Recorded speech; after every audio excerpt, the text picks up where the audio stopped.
The autumn wind howled through the skeletal remains of what was once a thriving frontier town. Dustin, Colorado, 1887, a place where dreams came to die and secrets buried themselves deeper than any gold mine. The town sat like a forgotten prayer on the edge of nowhere, its wooden buildings weathered gray by years of harsh winters and broken promises. Eli Ramsey lived exactly where a man like him belonged, on the outskirts, where the town's judgment couldn't reach him. His ranch wasn't much to look at, a modest cabin, a weathered barn, and enough land to graze the few cattle that kept him alive. At 43, Eli had the kind of face that told stories without saying a word. Deep lines carved by sun and sorrow, hands scarred from honest work, and eyes that had seen too much to trust easily. The townspeople of Dustin knew three things about Eli Ramsey. He paid his debts, he minded his own business, and he had a past that nobody dared ask about. Some whispered he'd been a lawman once. Others claimed he'd ridden with outlaws. The truth, like most truths in Dustin, was buried beneath layers of speculation and fear. On this particular evening, as purple shadows stretched across the valley like grasping fingers, Eli was mending a broken fence post when he heard it, a sound that didn't belong to the wilderness symphony of wind and distant coyotes. It was soft, almost imperceptible, but unmistakably human, a whimper. Eli's weathered hands stilled on the hammer. In his years of solitude, he'd learned to distinguish between the sounds of nature and the sounds of trouble. This was definitely trouble. Following the sound, Eli walked toward his barn, his boots crunching on the frost-covered ground. There, huddled against the wooden door like a discarded bundle of rags, was a child, a boy, no more than 8 years old, with hollow cheeks and clothes that hung on his small frame like empty grain sacks. The child's lips were blue with cold, his breathing shallow and labored. Eli had seen enough suffering to recognize the signs. This boy was dying. "Easy there, son," Eli whispered, his voice rusty from disuse. He knelt beside the child, noting the way the boy's ribs showed through his torn shirt, the way his eyes had that glassy look of someone who'd given up hope. The boy tried to speak, but only managed a weak cough that sent shivers through his tiny body. Eli didn't hesitate. He scooped the child into his arms, surprised by how little he weighed, and carried him into the cabin. Inside, Eli laid the boy on his own bed and stoked the fire until the room glowed with warmth. He searched his meager supplies, some dried beef, a bit of bread, water from the well. Nothing seemed adequate for someone in such desperate condition. "What's your name, boy?" Eli asked gently, offering a cup of water. The child's eyes fluttered open, revealing irises the color of storm clouds. "Tommy," he whispered, his voice barely audible. "Tommy Morrison." Morrison. The name hit Eli like a physical blow, though he kept his expression neutral. There had been Morrisons in Dustin once before the troubles started, before the mine closed and the dreams died. "Where's your family, Tommy?" The boy's eyes filled with tears. "Gone. All gone. Been walking for days. So hungry." Eli looked at his supplies again, calculating. He had enough food to last himself maybe a week, but this boy needed more than dried beef and stale bread. He needed real food, medicine, care that Eli couldn't provide alone. The nearest doctor was in Dustin, 20 miles away. But more importantly, the general store had supplies. fresh bread, milk, medicine. Things that could save this child's life. Eli made his decision with the same quiet determination that had carried him through every crisis in his life. He wrapped Tommy in his warmest blanket, hitched his horse to the wagon, and set out for town under a sky full of cold stars. The ride to Dustin took 2 hours, with Tommy drifting in and out of consciousness in Eli's arms. By the time they reached the town's main street, most of the businesses were closed, their windows dark and unwelcoming. But Eli knew that Henry Caldwell, who owned the general store, lived in the apartment above his shop. More importantly, Eli knew that Caldwell was a man who valued money more than compassion, and Eli had money. He tied his horse to the hitching post and carried Tommy to the store's front door. The boy felt even lighter now, his breathing more labored. Time was running out. Eli pounded on the door. "Caldwell, open up! I need supplies!" Minutes passed before a lamp flickered to life in the upstairs window. Henry Caldwell appeared at the door in his nightshirt, his round face flushed with irritation. "Ramsey, what in blazes are you doing here at this hour? I need food and medicine. The boy's dying." Caldwell squinted at the bundle in Eli's arms, his expression shifting from annoyance to something harder to read. That's not my problem, Ramsey. Come back in the morning when I'm open. He won't last until morning. Then I suggest you ride to the next town. I don't conduct business in my night clothes." Caldwell started to close the door, but Eli's boot stopped it. In that moment, looking down at Tommy's pale face, something inside Eli snapped. All the years of following rules, of respecting other people's property and customs, seemed suddenly meaningless compared to this child's life. "Step aside, Caldwell. Now see here, Ramsey." Eli pushed past the store owner carrying Tommy inside. He laid the boy gently on the counter and began gathering supplies: bread, milk, a jar of honey, some of the patent medicine that Caldwell kept behind the counter. "You can't just take my merchandise," Caldwell sputtered, but there was something in his voice, not just anger, but fear. "Send me a bill," Eli replied, not looking up as he fed small pieces of bread soaked in milk to Tommy. That's when Sheriff Marcus Webb arrived. Webb had been making his evening rounds when he noticed the light in Caldwell's store. Now he stood in the doorway, his hand resting on his gun, taking in the scene with calculating eyes. "What's going on here, Henry?" "He's stealing from me, Marcus. Broke into my store and started taking whatever he pleased." Webb stepped closer, studying Eli with the kind of attention a hawk gives a mouse. "That true, Ramsey? You stealing from Henry's store?" Eli met the sheriff's gaze steadily. "The boy was dying. I took what I needed to keep him alive. That's still theft in my book. Then arrest me. But let me finish feeding the child first." Webb's eyes narrowed, and for a moment the only sound in the store was Tommy's labored breathing. Then the sheriff smiled, a cold, calculating expression that didn't reach his eyes. "I think we need to discuss this outside, Ramsey. The whole town should hear about this." And that's when Eli realized that whatever was happening here was about more than a hungry child and some stolen bread. The way Caldwell avoided looking at Tommy, the way Webb's hand hadn't left his gun, the way both men seemed more interested in making a spectacle than solving a problem. It all pointed to something darker. But Tommy was getting stronger with each spoonful of food, and that was all that mattered to Eli.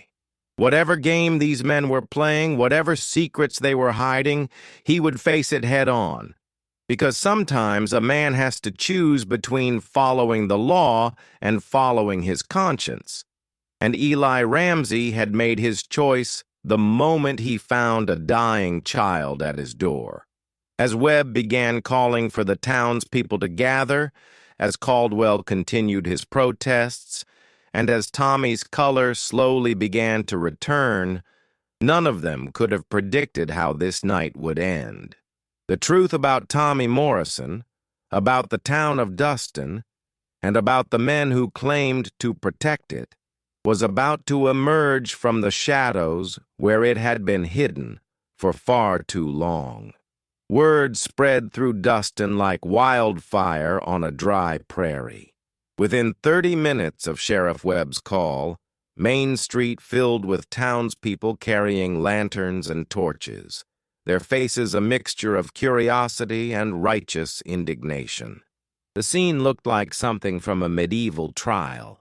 Shadows dancing on weathered faces, whispered conversations, and an undercurrent of mob mentality that made the night air thick with tension. Eli stood on the general store's front porch, still holding Tommy, who had managed to eat enough to regain some color in his cheeks. The boy clung to Eli's shirt, his small fingers gripping the fabric like a lifeline. Around them, the crowd grew larger and more vocal. "String him up!" shouted Jake Morrison, the blacksmith, his massive arms crossed over his chest. "Theft is theft, no matter the reason." "Now hold on," called out Martha Henderson, the school teacher. "There's a child involved here. Surely we can show some Christian mercy." "Mercy?" scoffed Dr. Samuel Pierce, pushing through the crowd with his medical bag. "The man broke the law. We can't just ignore that because he claims it was for a good cause." Eli noticed how Dr.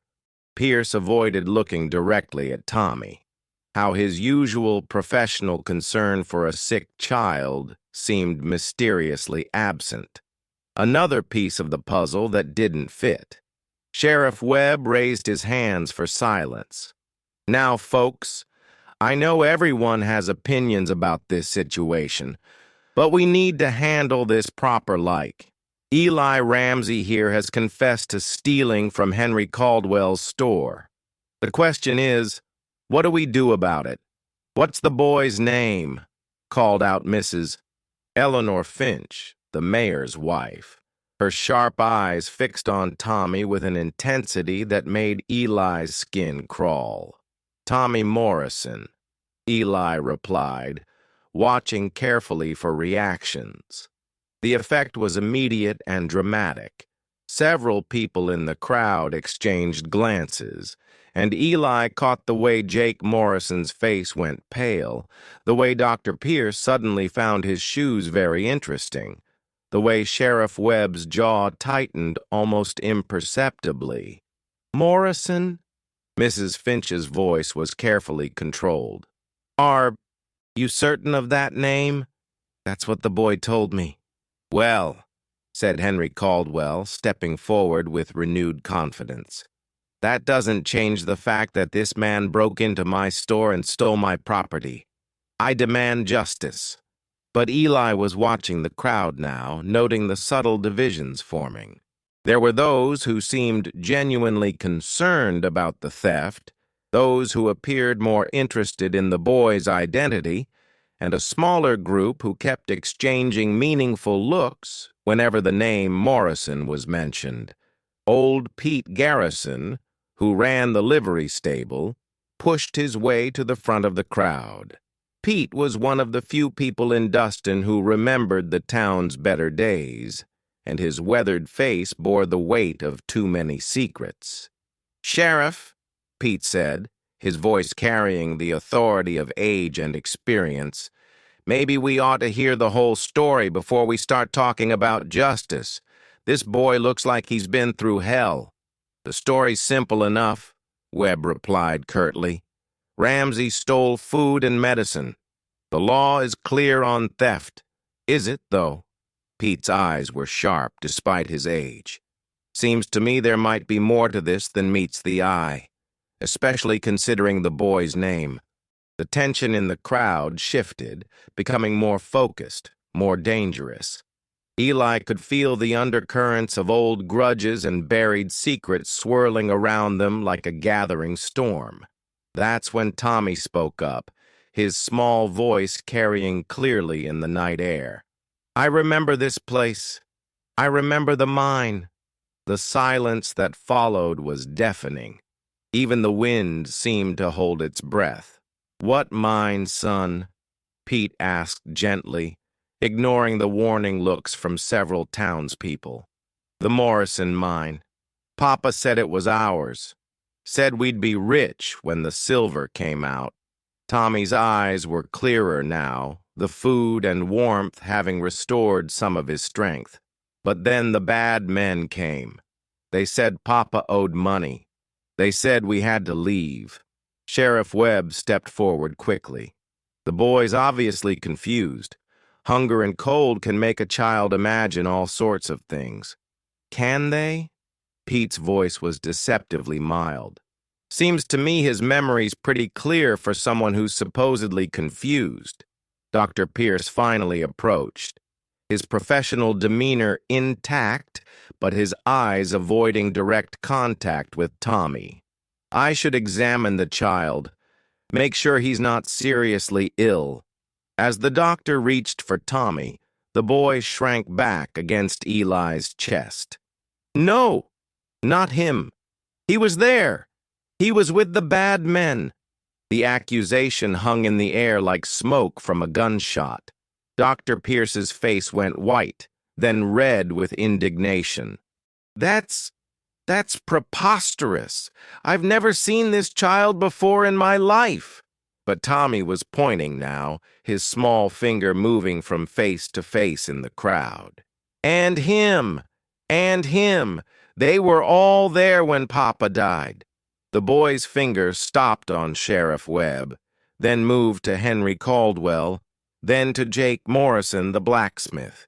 Each man he pointed to had the same reaction, a moment of shock, followed by angry denial. "The child is obviously traumatized," Caldwell said, but his voice shook slightly. "He's confused, mixing up faces and memories." "Is he?" Eli's voice cut through the protests like a blade. He'd been quiet, watching, learning, and now pieces of the puzzle were starting to fall into place. "Seems to me his memory's pretty specific for someone who's confused." Martha Henderson, the schoolteacher, stepped closer to get a better look at Tommy. Her face went pale as recognition dawned. "Dear God," she whispered, "it's little Thomas Morrison, James Morrison's boy." "That's impossible," Webb said quickly. "The Morrison family left town 2 years ago, moved back east after James couldn't make his mine payments." "Did they?" Pete Garrison's voice was heavy with implication. "Or is that just what we were told?" The crowd was beginning to divide more clearly now. On one side stood those who seemed to know more than they were saying: Webb, Caldwell, Dr. E. Pierce, Jake Morrison, and a few others. On the other side, people like Pete, Martha, and several other longtime residents who were beginning to look at their neighbors with new suspicion. Mrs. Finch pushed forward, her face a mask of concern that didn't quite reach her eyes. "Even if this is James Morrison's boy, that doesn't excuse theft. We have laws in this town." "Do we?" Eli's question was quiet, but it carried to every corner of the crowd. "Because it seems to me that if this boy is telling the truth, if his father really did die under suspicious circumstances, then maybe we need to be asking different questions." "What are you implying, Ramsey?" Sheriff Webb's hand moved closer to his gun. "I'm not implying anything. I'm saying it outright. This boy says his father was murdered, and he's pointing fingers at some very prominent citizens of this town. Maybe instead of worrying about a few dollars worth of stolen bread, we should be worrying about justice for a dead man and his orphaned son." The crowd erupted in angry voices, accusations flying back and forth like bullets in a gunfight. But through it all, Eli held Tommy close, feeling the boy's small body trembling, not with cold now, but with fear and remembered trauma. That's when the unexpected happened. A voice from the back of the crowd, clear and strong, cut through the chaos. "He's telling the truth." Everyone turned to see who had spoken. It was Sarah Mitchell, the young woman who ran the town's boarding house. She was pale but determined, her hands clenched at her sides.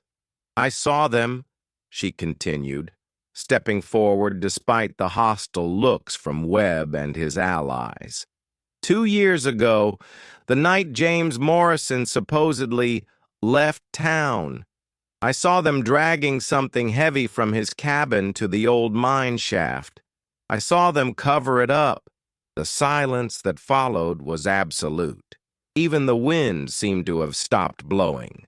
Sheriff Webb's face was a mask of cold fury. "That's a very serious accusation, Miss Mitchell. I hope you can prove it." "I can," Sarah replied, her voice steady despite the danger she was clearly placing herself in. "Because I kept something I found near the mine shaft the next morning." She reached into her coat and pulled out a small object that glinted in the torchlight. It was a pocket watch, tarnished with age, but still recognizable. Tommy gasped. "Papa's watch! The one Grandpa gave him!" And that's when Eli realized that this night was far from over. The truth was finally beginning to emerge from the shadows where it had been buried for 2 years. But with truth came danger, and he could see in Sheriff Webb's eyes that some people would do anything to keep their secrets buried. The question was, how far would they go to silence a child who had already lost everything? The pocket watch gleamed in Sarah Mitchell's trembling hand like a piece of evidence from beyond the grave. The intricate engravings on its silver surface caught the torchlight, and even from a distance, several people in the crowd could make out the initials J.M. etched into the metal. Sheriff Webb's face had gone from red to ashen, but his voice remained steady. "Miss Mitchell, I don't know what game you're playing, but accusing upstanding citizens of murder is a serious matter. More serious than actually committing murder?" Sarah's voice carried a strength that surprised everyone, including herself. She'd been silent for 2 years, carrying the weight of what she'd seen, but looking at Tommy's small face had finally given her the courage to speak.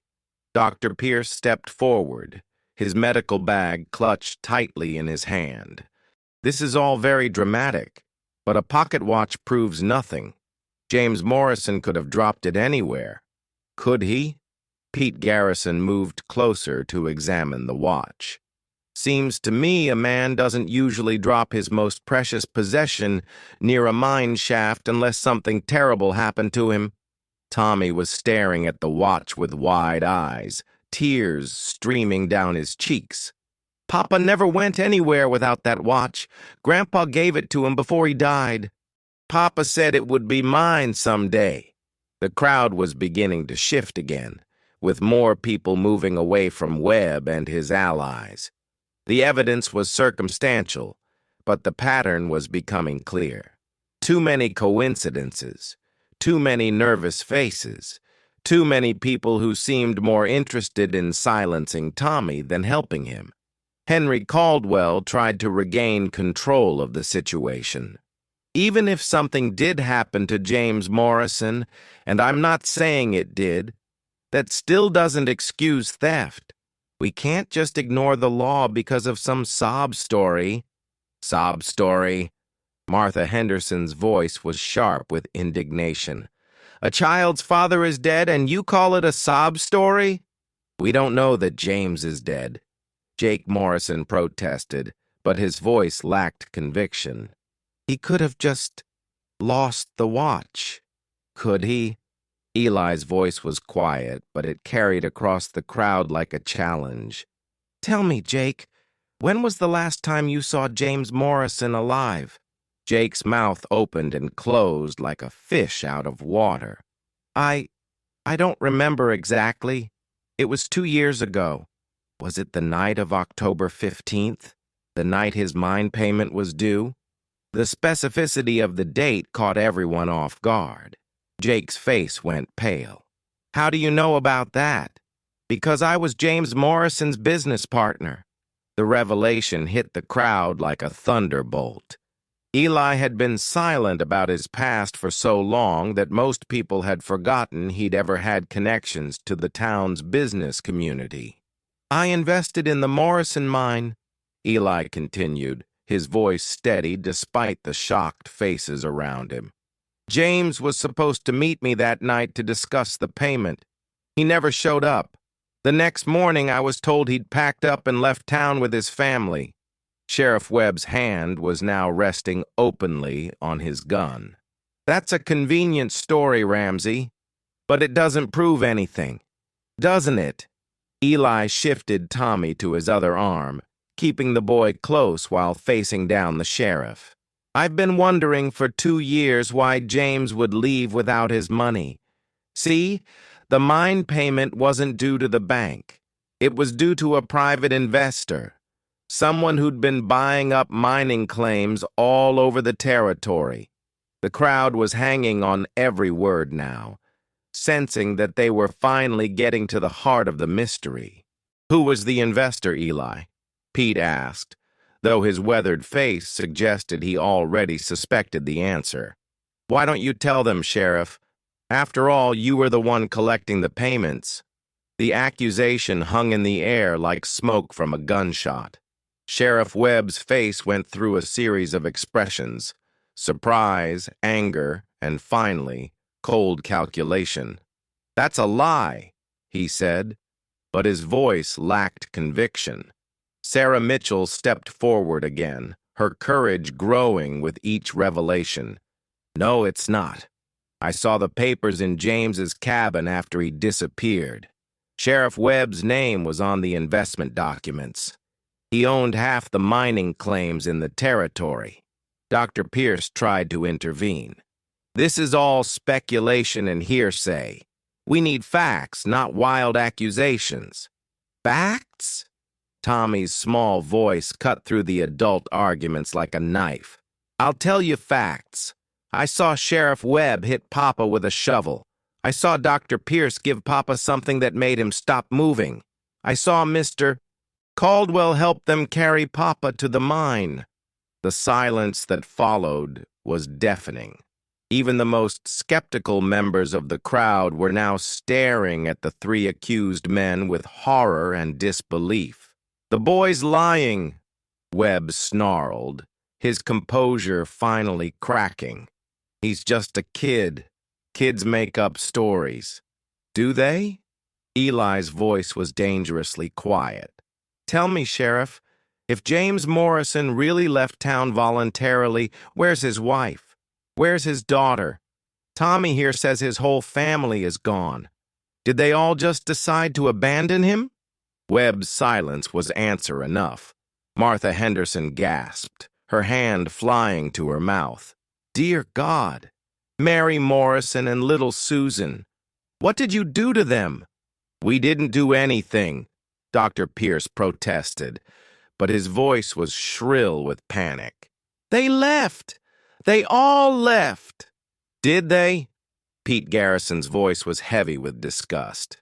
Or are they buried somewhere else? Maybe in different mine shafts? The crowd was becoming increasingly agitated, with angry voices calling for justice. But Eli noticed that Webb, Caldwell, and Dr. Pierce were positioning themselves strategically, forming a loose triangle that would allow them to control the crowd's movement. That's when he realized they weren't planning to confess. They were planning to silence everyone who knew the truth. Tommy, Eli whispered to the boy, I need you to be very brave. Can you do that for me?" The child nodded, his small face set with determination that was heartbreaking in someone so young. "When I say run, I want you to go to Miss Sarah. Can you do that?" Before Tommy could answer, Sheriff Webb made his move. His gun cleared its holster with practiced speed, the barrel swinging toward Eli and the boy. "I think we've heard enough wild stories for one night," Webb said, his voice cold as winter wind. "This man is a thief and a troublemaker. The boy is obviously disturbed. I think it's time we ended this circus." But Webb had made a crucial mistake. In threatening a child in front of the entire town, he'd revealed his true nature. The crowd's mood shifted from confusion to outrage in an instant. "You put that gun down, Marcus Webb." Pete Garrison's voice cracked like a whip. "You point a weapon at a child in my presence, and I'll forget you're wearing a badge." Other voices joined in, the crowd's anger finally finding a focus. But Webb wasn't backing down. Neither were Caldwell and Dr. Pierce, who had produced weapons of their own, a shotgun and a derringer, respectively. "All of you stay back," Webb shouted. "This man and this boy are leaving town tonight, and none of you are going to stop us." That's when Eli understood the full scope of their plan. They weren't just going to silence Tommy. They were going to make both of them disappear, just like the Morrison family. But Eli Ramsey hadn't survived 43 years on the frontier by backing down from bullies. And he certainly wasn't going to let anything happen to the child in his arms. "Run, Tommy!" he shouted, tossing the boy toward Sarah Mitchell while simultaneously diving to the side. Webb's gun roared, the bullet splintering the wooden post where Eli's head had been a second before. The crowd scattered, screaming, but several brave souls, Pete Garrison, Martha Henderson, and a handful of others, moved to protect Tommy and Sarah. As chaos erupted on Main Street, as gunshots echoed off the wooden buildings, and as the truth about Dustin's darkest secrets finally came to light, one thing became clear. This night would end with either justice or tragedy, and Eli Ramsey was determined to make sure it was justice. Gunfire erupted on Main Street like thunder in a summer storm. Sheriff Webb's first shot had missed Eli by inches, splintering the wooden post behind him. The crowd scattered in panic, but not everyone ran. Pete Garrison, despite his age, had produced an old cavalry pistol from beneath his coat. Martha Henderson was shielding Tommy and Sarah behind an overturned wagon. Several other townspeople had taken cover, but remained close enough to witness whatever was about to unfold. Eli rolled behind a water trough, his mind racing. He was unarmed, outnumbered, and responsible for a child's safety. But he'd been in worse situations during his years as a territorial marshal, a fact that nobody in Dustin knew, and one that might just save their lives. "Give up, Ramsey!" Webb shouted, his voice echoing off the buildings. "You and the boy come with us peaceful-like and nobody else gets hurt." "Like nobody got hurt when James Morrison tried to collect his mining profits?" Eli called back, buying time while he assessed the situation. Dr. Pierce was positioned near the bank, his derringer trained on the crowd. Henry Caldwell had taken cover behind his own store, the shotgun in his hands looking far too familiar for a simple shopkeeper. These men had done this before. James Morrison was a fool. Webb snarled, his composure completely gone now. He thought he could threaten us, thought he could expose our business arrangements. He was wrong. "What business arrangements?" Pete Garrison demanded, his old cavalry training evident in the way he moved from cover to cover. "What were you really doing with those mining claims?" It was Dr. Pierce who answered, his voice filled with bitter pride. "We were building something, a real business empire. Those claims weren't just about silver. They were about controlling the entire territory's mineral rights." The pieces were falling into place now. Eli could see the scope of their operation. Buy up mining claims from desperate prospectors, forge documents, eliminate anyone who asked too many questions. James Morrison had probably discovered the fraud and threatened to expose them. "So you killed him," Sarah Mitchell called out, her voice steady despite the danger. "You killed him and his family to protect your illegal operation." "We did what we had to do," Caldwell shouted back. "This territory was dying. We were trying to save it. By murdering innocent people?" Martha Henderson's voice was filled with disgust. Tommy's small voice cut through the argument like a blade. "Where's Mama? Where's Susan?" The question hung in the air like an accusation. Even Webb seemed to hesitate before answering. They're safe, boy. Far away from here." But Tommy shook his head, tears streaming down his face. "No, I remember now. I remember everything. You made me watch. You said if I ever told anyone, you'd do the same thing to me." The horror of it hit the crowd like a physical blow. These men hadn't just committed murder. They'd traumatized a child and used him as a witness to ensure his silence. "You monsters," Pete whispered, his gun hand shaking with rage. That's when Eli made his move. While everyone was focused on Tommy's revelation, he'd been working his way around the water trough. Now he was close enough to Webb to act. He launched himself from cover, tackling the sheriff before the man could react. Webb's gun went flying, skittering across the dusty street. The two men rolled in the dirt, fighting for control. But Eli had advantages that Webb didn't know about. Years of training as a territorial marshal, experience in dozens of similar situations, and most importantly, the absolute determination of a man protecting an innocent child. The fight was brief, but vicious. When it ended, Sheriff Webb was unconscious in the dirt, and Eli was holding the man's gun. Dr. Pierce tried to run, but Pete Garrison's old cavalry training served him well. A single shot from the livery owner's pistol sent the doctor sprawling, clutching a wounded shoulder. Henry Caldwell, seeing his partners defeated, dropped his shotgun and raised his hands. "I surrender! I surrender! It was all Webb's idea. I just went along with it." As the immediate danger passed, the townspeople began to emerge from cover. The full scope of the night's revelations was beginning to sink in. "Tommy," Eli said gently, kneeling beside the boy, "you're safe now. These men can't hurt you anymore."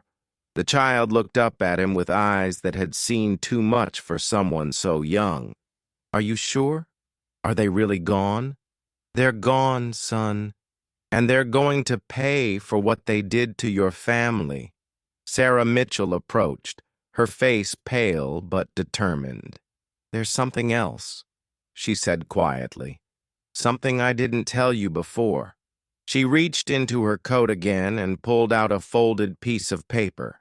"I found this with the pocket watch. It's a letter James Morrison wrote before he died. He knew they were coming for him." Eli unfolded the paper with trembling hands. The letter was brief but devastating. "To whoever finds this, if something happens to me, know that Sheriff Webb, Dr. Pierce, and Henry Caldwell are running an illegal mining operation. They've been forging claims and stealing from honest prospectors. I have proof hidden in my cabin, behind the loose stone in the fireplace. If I don't survive this night, please make sure my children are safe. Tell them their father loved them. James Morrison." Pete Garrison whistled low. Well, I'll be damned.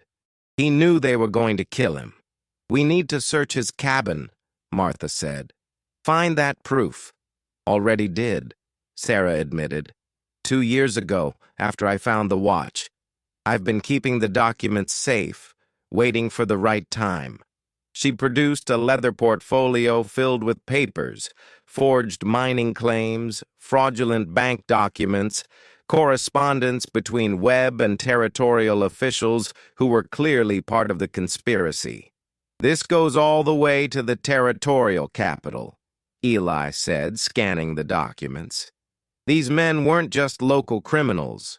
They were part of a much larger operation.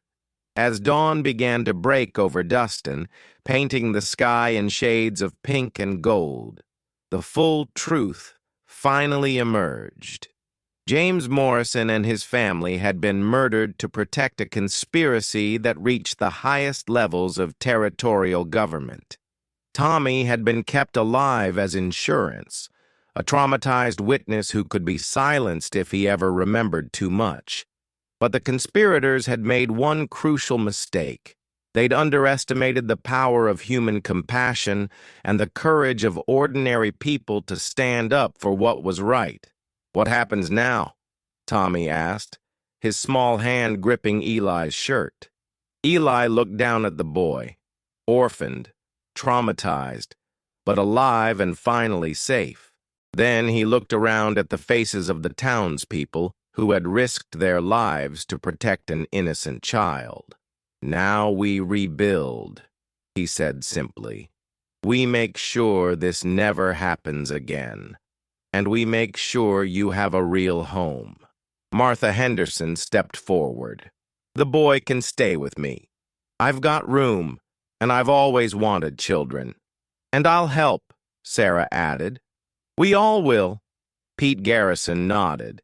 This town's got some healing to do, but we'll do it right this time. As the sun rose fully over Dustin, Colorado, the townspeople began the work of cleaning up the mess that corruption and greed had made of their community. Sheriff Webb and Dr. Pierce would face trial for murder. Henry Caldwell would testify against his co-conspirators in exchange for a lighter sentence. The territorial officials involved in the conspiracy would be exposed and prosecuted. But most importantly, Tommy Morrison would grow up in a town that had learned the value of standing up for what was right, no matter the cost. Eli Ramsey, the loner cowboy who had risked everything to save a dying child, found himself with something he'd never expected, a community that accepted him, a purpose that fulfilled him, and the knowledge that sometimes one act of compassion can change everything. As he watched Tommy laugh for the first time since that terrible night 2 years ago, Eli knew that some things were worth fighting for. Some things were worth the risk. And sometimes, the most important battles aren't fought with guns and violence, but with courage, truth, and the simple human decency to help a child in need. The town of Dustin would never forget the night when silence was finally broken, when truth emerged from the shadows, and when a community learned that justice isn't just about following the law, it's about protecting the innocent and standing up to those who would abuse their power. Tommy Morrison was home at last, and Eli Ramsey had found something he'd been searching for his entire life, a place where he belonged, and people who understood that sometimes breaking the rules is the most moral thing a person can do. The silent truth of Dustin had finally been spoken, and in speaking it, they had all found redemption. Hello, how are you? Did you enjoy the story? Like, share, comment on which city you're watching from, and subscribe to the channel to help us continue adding new, amazing videos. Thank you very much and come back often.